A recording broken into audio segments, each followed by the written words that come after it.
Les croyants musulmans et les apologistes affirment chaque jour que le Coran est la parole de Dieu, révélée par Dieu au prophète Mahomet sans une seule erreur humaine dans le processus.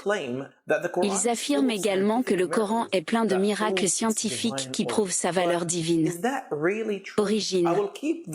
Mais est-ce vraiment vrai? Je garderai les soi-disant miracles scientifiques pour une autre vidéo. Mais dans celui-ci, je veux vous montrer 5 touches humaines claires dans le Coran. 5 erreurs humaines. Et des touches personnelles qui ne peuvent signifier qu'une chose, que le Coran a été écrit par un être humain. Insulter les autres. Numéro 1. Insulter les autres et utiliser des jurons est l'un des phénomènes psychologiques les plus intéressants chez l'être humain. C'est un excellent mécanisme d'adaptation et un soulagement naturel dans les moments de débordement émotionnel intense, comme la colère ou la frustration. Jurer est un besoin humain. Pourtant, nous trouvons dans le Coran que Dieu jure et tente d'insulter les autres. En fait, il y a un chapitre entier dans le Coran, Sourate Al-Mazad, composé de 5 contre cela. Est purement et simplement en train d'insulter un gars qui s'appelle Abi Lahab. Dieu était tellement en colère qu'il a commencé à le maudire et même à injurier sa femme. Exactement comme les adolescents qui s'appellent par des noms, Dieu appelle la femme d'Abi Lahab, cet Amalek, cet Atab. Dieu est tellement en colère et émotif que vous pouvez le voir clairement dans ses paroles alors qu'il commence à dire que les mains d'Abu Lahab périssent et qu'il périsse lui-même. Il brûlera dans un feu ardent et même sa femme, le porteur de bois de chauffage. Même si elle appartenait à l'élite de la société d'ailleurs, Dieu dans sa colère voulait abaisser sa classe avec un statut faux, juron typique dans un état de colère.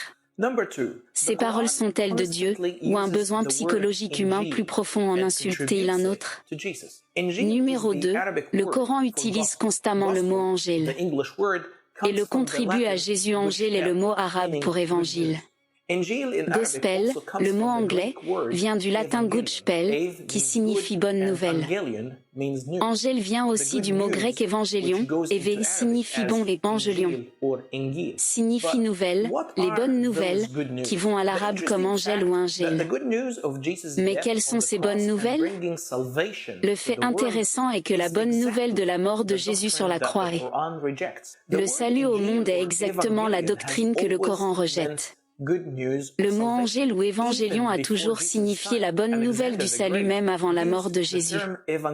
Tant, Alexandre le Grand a utilisé le terme évangélion affirmant qu'il a apporté le salut au monde. Ainsi, lorsque le Coran apporte l'angel à Jésus-Christ, mais rejette sa mort et son salut, c'est un état de dissonance cognitive. C'est comme dire que les cigarettes sont bonnes pour vous, mais ils causent aussi le cancer.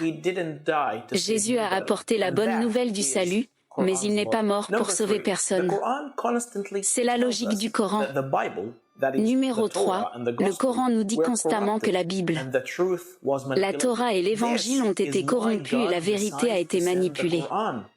C'est pourquoi Dieu a décidé d'envoyer le Coran à son prophète Mahomet.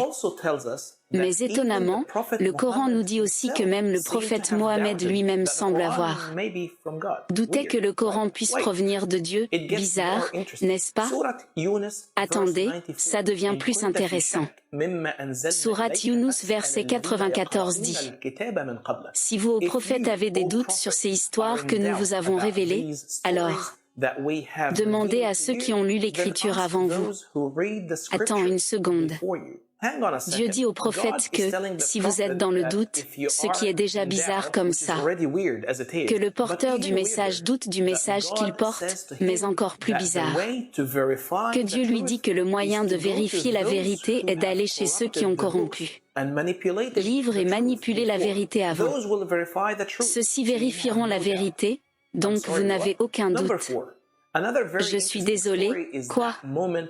Erreur humaine 4. Numéro 4, une autre histoire très intéressante est ce moment. Quand le prophète Mohammed est allé voir son fils adoptif, Z, mais il n'était pas à la maison. Par accident, il a vu la femme de Z, sa belle-fille, ne portant presque rien. Le prophète a immédiatement ressenti une attirance sexuelle envers elle et l'a désirée. Ce n'est pas la partie intéressante. Nous sommes tous humains après tout, y compris le prophète. Mais la partie intéressante est ce qui s'est passé ensuite. Dieu a décidé d'intervenir et fait descendre 2 versets du Coran. Même si le Coran est censé être le message ultime de Dieu à l'humanité, ces 2 versets n'ont aucun avantage pour l'humanité. Les versets 37 et 38 de la sourate Al-Ahzab ne traitent que des pulsions sexuelles du prophète selon tradition islamique, pas mes mots. Pas mon avis.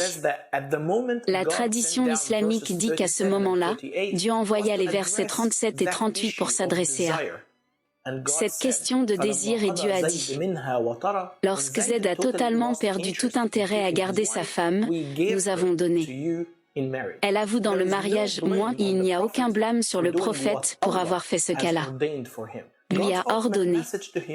Le message ultime de Dieu à l'humanité dit 1. Les femmes ne sont que des objets, quand Z en a fini avec elles, vous pouvez prendre le relais. 2. Ô vous les gens, le prophète ne doit pas être blâmé pour son le désir ici, pour Dieu est intervenu et ordonna pour lui ce qu'il désirait sexuellement. Quel message divin! Erreur humaine 5. Numéro 5, l'un des versets les plus controversés de le Coran, même parmi les musulmans eux-mêmes, est le verset numéro 3 de la sourate Al-Nisa. Épousez les femmes de votre choix ou 2, 3 ou 4. Mais si vous craignez de ne pas maintenir la justice entre eux, alors contentez-vous avec un ou ses esclaves en votre possession. Le problème ici n'est pas la monogamie ou la polygamie. C'est bien au-delà. Dans ce verset, Dieu légalise les relations sexuelles pour les hommes. Il ordonne qu'un homme puisse épouser 2 ou 3 ou 4 femmes aussi longtemps qu'il peut maintenir la justice parmi tous. Sinon, si un homme ne peut pas justifier plusieurs épouses, alors il a 2 options. Soit il épouse une seule femme, soit il couche avec des esclaves en sa possession. Le terme arabe « malaka emanokom » signifie littéralement ces femmes. Tu possédais de tes mains puissantes. Femmes capturées pendant les guerres ou achetées avec de l'argent sur les marchés aux esclaves. Si vous ne pouvez pas justifier le polyamour, traitez toutes vos femmes de la même manière, alors mariez-vous seulement. Un ou autre ne vous mariez pas du tout. Faites-vous plaisir avec les esclaves sexuels que vous possédez, je préfère prendre cela comme une loi humaine plutôt que une parole de Dieu. Il est beaucoup plus problématique d'être honnête si vous pensez que c'est la loi de Dieu.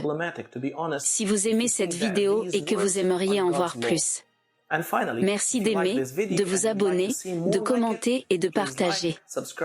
Et s'il vous plaît, soutenez mon travail sur Patreon si vous voulez plus de contenu pour sensibiliser.